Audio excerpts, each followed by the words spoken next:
It's forsythia season. I just brought this bundle in from the yard, so let's paint. Hi friends, welcome. My name is Shayda Campbell, and around here we get creative together. Today's video is a fun and simple project that you can do in 20 minutes, half an hour. We're going to use gouache and colored pencil for a little project that has huge results. Supplies are pretty simple today. Any pencil crayons will do. I'm using a craft paper sketchbook from Muji, but any sort of medium tone paper is great for this. And then you'll want a little bit of white and maybe some yellow gouache. I'm mixing lots of water into that gouache, and you'll see even when it's thinned out, it's still so beautifully opaque. Taking a number 8 round brush, use any paintbrush you're comfortable with, and I'm just kind of forming the shape of like a little vase or a pot or something for our flowers to sit in. You could make this very round or make it long and thin. I'm just leaving a little bit of space at the top, and then I actually blotted even a little bit of the gouache away so that the flowers can sit out like over top of the vase. That'll just give this a more three-dimensional look. So now I mixed a little yellow gouache into the white.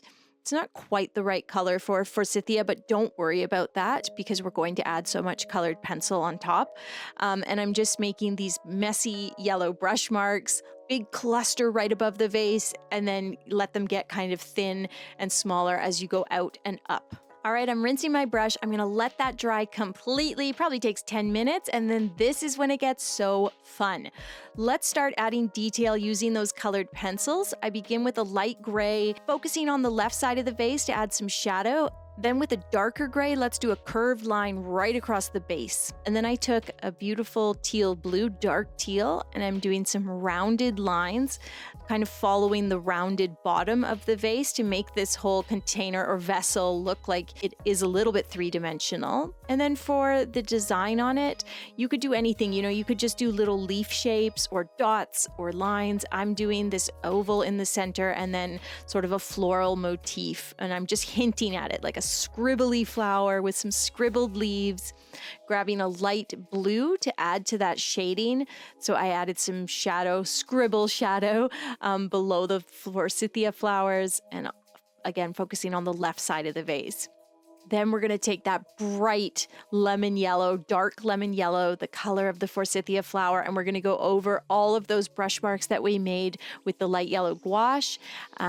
Again, focusing on like this really dense scribble right above the vase, and then making smaller, messy little floral shapes that are really just scribbles and dots that kind of get smaller as we go up and out. If you would find it easier to draw the branches in first, go ahead and do that in pencil or in like a brown colored pencil. So that's what I'm doing now. I'm starting to add in these branches. For the most part, they're fairly straight.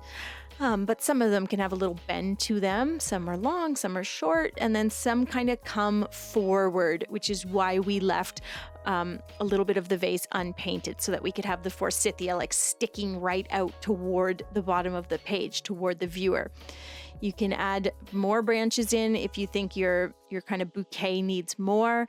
Then hit it again with those yellow colored pencils. Just keep filling out that bouquet. And then I'll actually put a few little scribble marks or dots at the base of the vase. Looks like some blossoms fell. And then we could do like a little bit of a shadow. I used light blue and then I did darker gray. The shadow started getting too big. I did take a little purple and just did some little dots to add definition in and amongst the blossoms. Yeah, the shadow got a little weirdly large. It's fine. It's all fine. This is a fun practice exercise, and I really hope you enjoyed it. It's amazing what you can do with a little gouache and colored pencil. Want to see a similar piece in the same style? Head over to my Instagram at Shayda Campbell. Thank you so much for watching today, my friends. I had fun with this one. Make sure to hit that subscribe button for more content like this. And remember, every month I give a bonus video on Patreon, and this weekend is the weekend. So head over there if you're craving more Shayda Campbell content.